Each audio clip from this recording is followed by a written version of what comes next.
Mesdames, Messieurs, bonsoir, ravi de vous retrouver pour cette édition de 20h. C'est parti pour le sommaire. Litige foncier à Bambilor. Les populations de Guédouf veulent barrer la route à un promoteur immobilier qui, disent-elles, veut accaparer les 7 hectares de terre réservés pour l'extension du village. Elle demande au président élu de procéder à un audit foncier de la commune.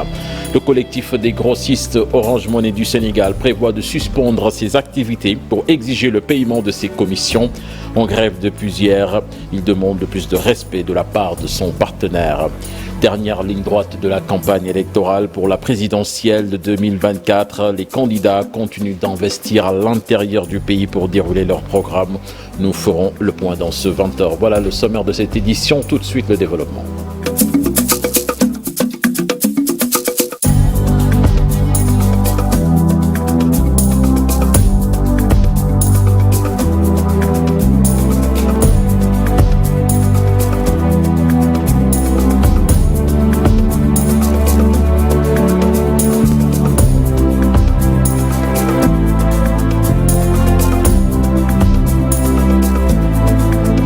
Bonsoir et bienvenue à toutes et à tous. La campagne électorale qui bat son plein. Le candidat de Benno Bokk Yakaar Amadou Ba était à Sédhiou hier. Une grande caravane a été organisée dans les différentes artères de la commune. Il a été accueilli en grande pompe au meeting nocturne qui a eu lieu à la terrasse de Sédhiou. Amadou Ba qui annonce la création d'une banque nationale pour le financement des femmes, les projets des immigrés et l'accompagnement du secteur privé.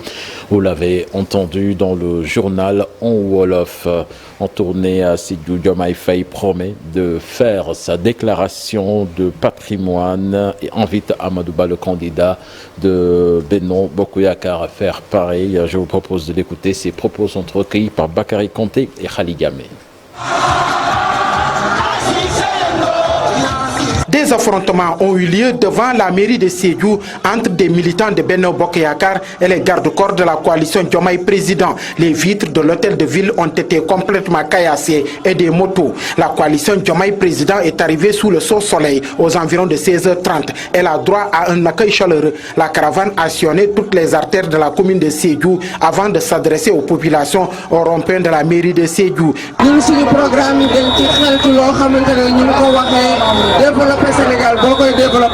Notre programme ne se limitera pas seulement sur Dakar. Dakar fait partie du Sénégal, Sédhiou, Matam, Ziguinchor ainsi que Kaolack. Je peux dire que ce programme est là pour toutes les localités du pays. Et toutes les régions doivent bénéficier des actions de développement.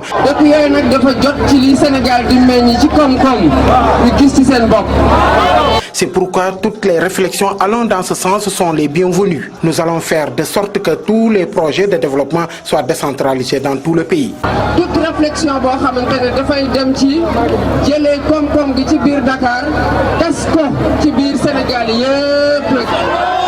Après Sédhiou, les communes de Marsassoum, Sansamba, Djibabia et Bemé ont aussi reçu la caravane de Diomaye Président.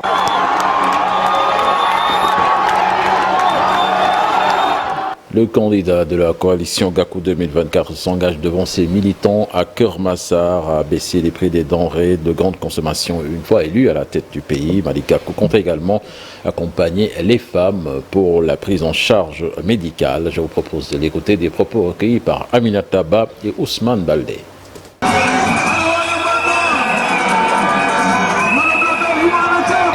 Les Sénégalais sont fatigués. Les Sénégalais sont fatigués. Nos ressources naturelles sont spoliées. Les Sénégalais vivent sous le joug de la cherté de la vie, ce qui est inadmissible. C'est la raison pour laquelle j'ai pris un engagement solennel de réduire de manière drastique les denrées de première nécessité. C'est la raison pour laquelle j'ai pris l'engagement de ne ménager aucun effort pour renforcer la cohésion sociale et la solidarité nationale. Le Sénégal est un grand peuple de femmes et de jeunes engagés et déterminés à se battre pour que le Sénégal aille de l'avant, aille dans le progrès, aille dans la croissance inclusive au service de la défense du peuple sénégalais. Il faut vivre dans un environnement sanitaire approprié. Un environnement sanitaire approprié voudrait dire qu'on protège la femme, voudrait dire qu'on protège la famille. Présidentielle 2024, toujours une faible présence des jeunes notés dans le fichier électoral. Waldo Ndiaye, expert électoral, et Baba Karba du Forum du Justiciable jugent anormal ce taux de participation. Toutefois, ils appellent au calme pour une élection apaisée au soir du 24 mars prochain. C'est un sujet assigné à Charles Diop et Mohamed Dian.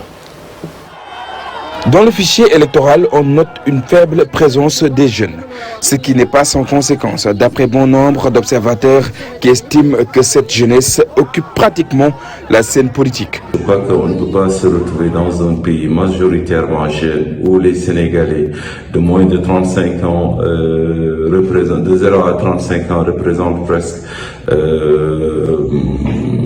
13 millions de Sénégalais sur les 18 millions, et ça ne se reflète pas de manière effective dans le fichier électoral. Ça veut dire quelque part, tout le monde a fauté, et principalement les organes en charge de faire la révision exceptionnelle sur le fichier électoral. La population sénégalaise, elle est composée majoritairement de jeunes.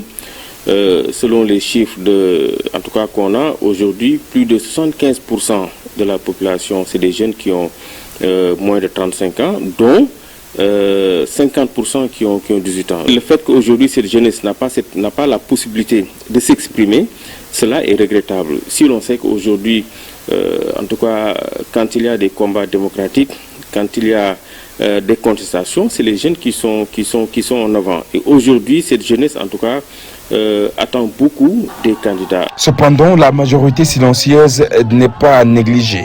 Elle fait souvent la différence le jour du scrutin. Il y a des gens qui sont tranquillement assis chez eux, des gens qui ne participent pas aux activités électorales, les gens qui ne participent pas à ces campagnes électorales.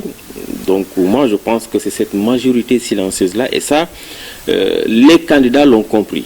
C'est cette majorité silencieuse-là, très très très responsable, qui feront la différence.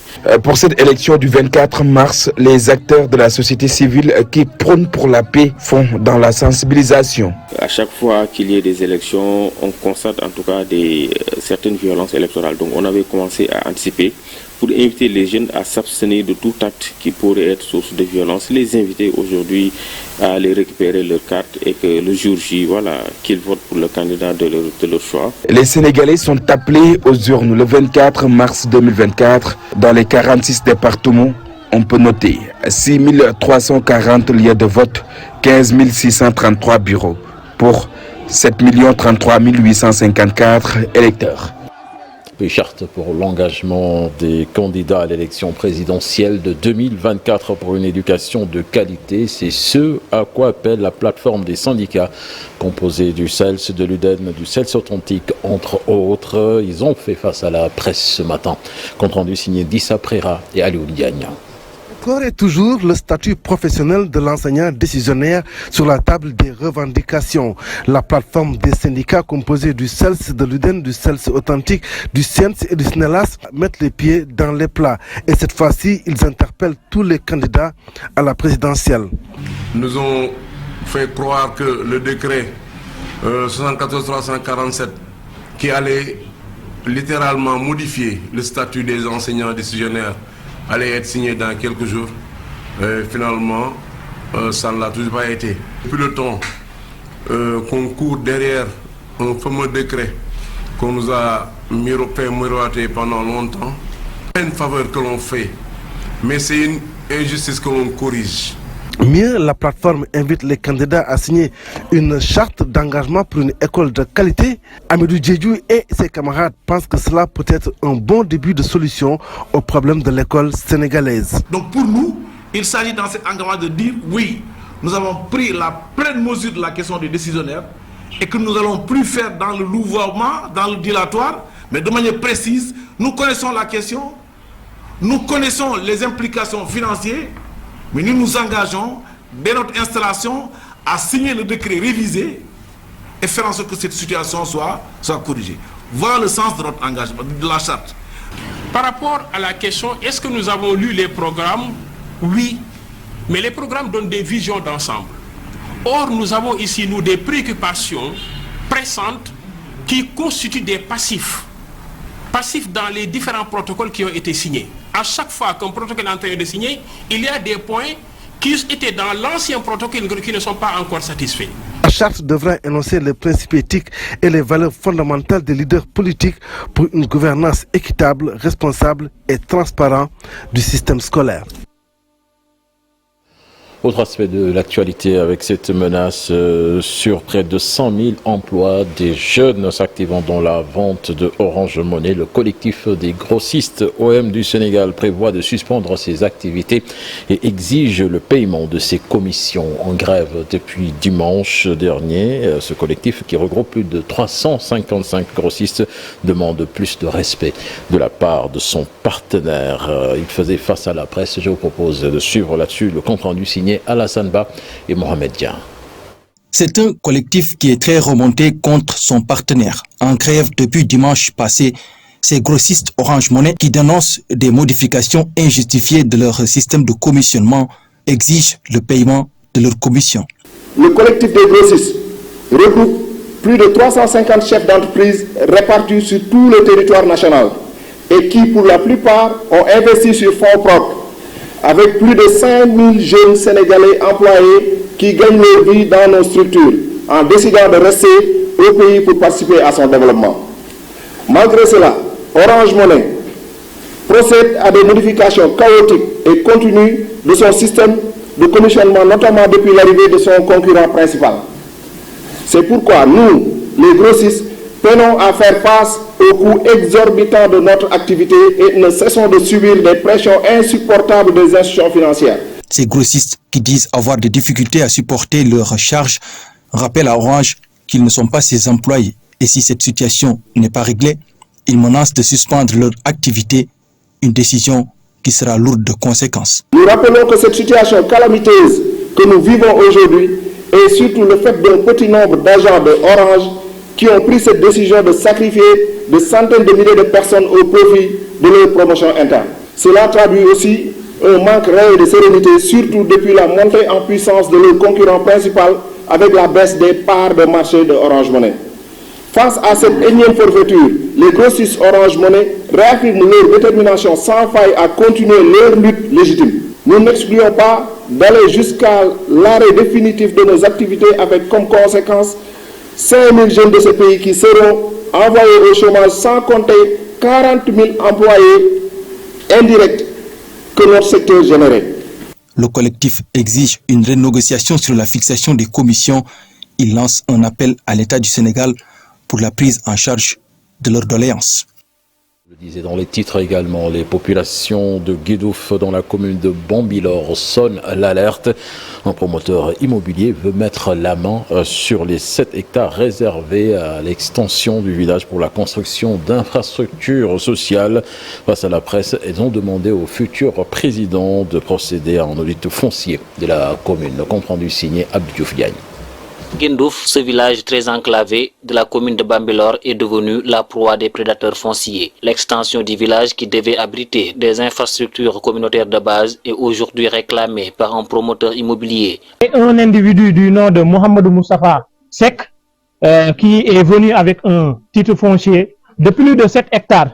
Donc, dans ce titre, il y avait des maisons qui sont construites, mais également il y avait des maisons en voie de construction. Il y a également des vergers. Mais ce qui est contradictoire dans cette affaire, c'est que le droit réel de M. Sek date de 2022. Donc ça, c'est une contradiction. Parce que le village de Bambilor, le village de Guindouf, date de plus de 100 ans. Aucun village de Bambilor n'est épargné par les problèmes fonciers et les populations invitent les candidats à l'élection présidentielle à se prononcer sur ce sujet délicat. Donc, c'est la seule audience, c'est la seule réclamation des habitants du village de Bambilor.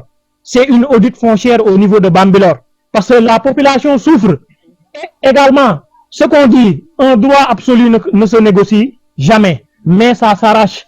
Nous allons décréter, par exemple, persona non grata à tous les candidats qui sont susceptibles d'être actionnaires de ce qui se passe. Déterminés à défendre leurs terres, les populations d'Enguendouf menacent de descendre dans les rues pour se faire entendre.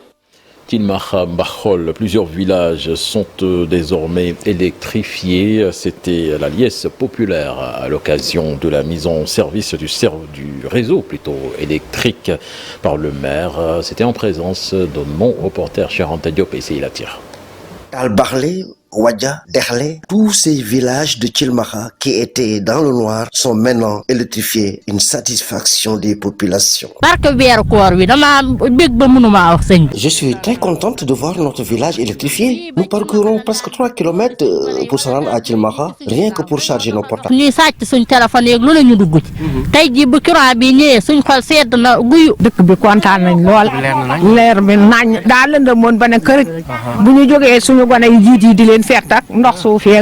Avec l'obscurité, nos enfants sont souvent attaqués par des serpents et scorpions. L'électrification de nos villages nous permettra de lutter contre l'insécurité. En tout cas, tout le monde est content ici.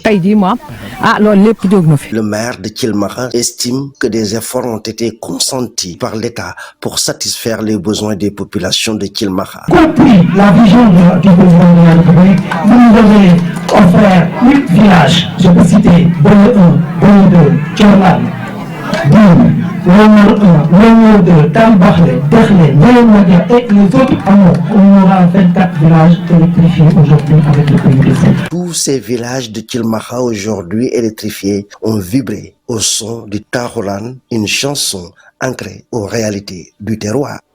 Les jeunes Sénégalais ont-ils un penchant pour l'agriculture? La question mérite d'être posée puisque malgré les nombreux programmes d'incitation en retour vers la terre, les jeunes n'ont jusque-là pas embrassé le secteur. C'est essentiellement dû à la non-attractivité du secteur, semble confesser le directeur de la compagnie d'assurance agricole du Sénégal, Mamadou Moustapha Fall, parrain de la 60e promotion de l'Institut supérieur de formation agricole rurale de Bombay. Les détails dans cette correspondance signée Babacar Diouf. Les jeunes Sénégalais semblent rejeter les nombreuses invites à un retour vers l'agriculture, un constat du parrain de l'amphithéâtre de rentrée de la 60e promotion de l'Institut supérieur de formation agricole et rurale de Bombay. Quand tu vois ici, nous, un agriculteur sénégalais, un paysan, sa manière de s'habiller, ses conditions de vie, ça n'attire pas.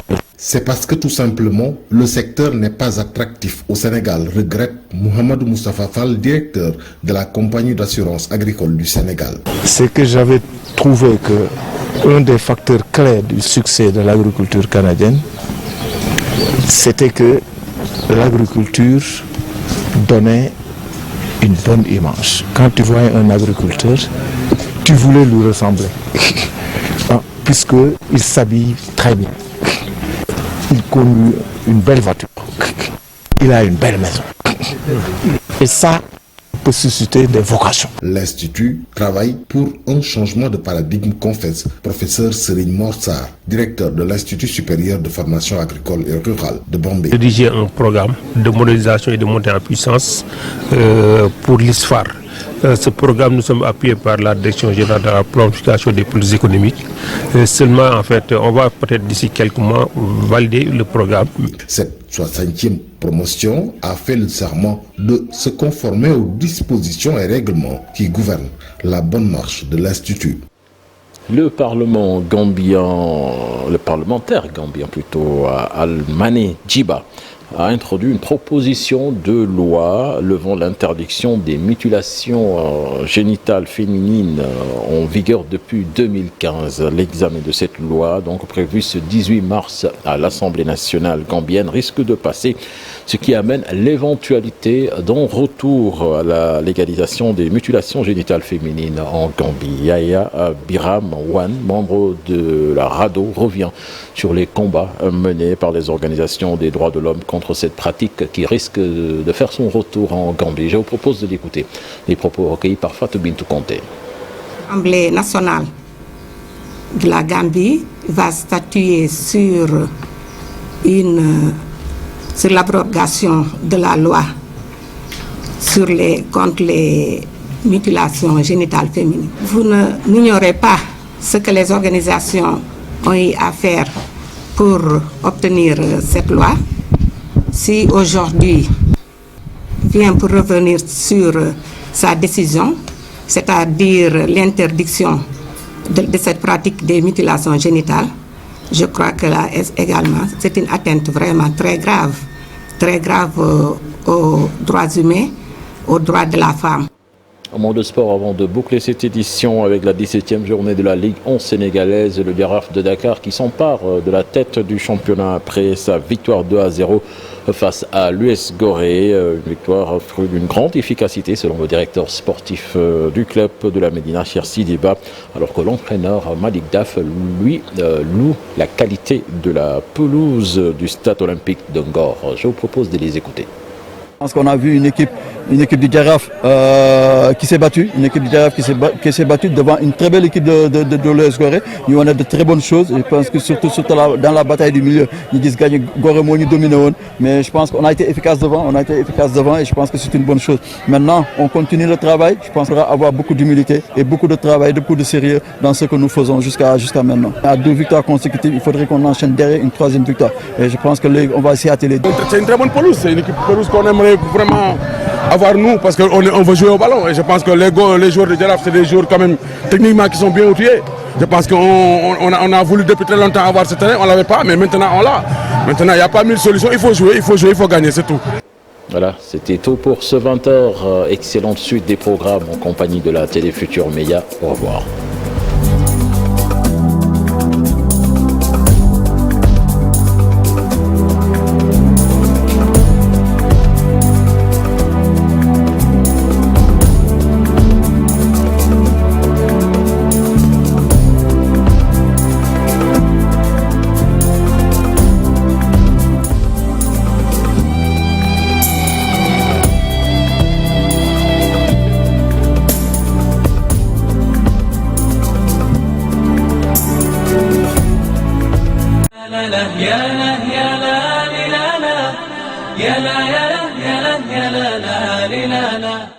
ak bouquet Canal Plus yii dunu leen koor gu sell ak chaîne yi gën bu leen dara rëcc ci chaîne religieuse yu mel ni Touba TV Al Mouridiya Mourchid TV Asfiyahi Lamp Fall ak Malikia TV chaîne sénégalaise religieuse yi dañoo xew ci biir weeru koor gi rax ci dolli ñu ngi ci bouquet Canal Plus yi dem leen léegi gaaw abonné wu wala réabonné wu ji ngir dund mbégte seetaan programme yi gën a neex si télé.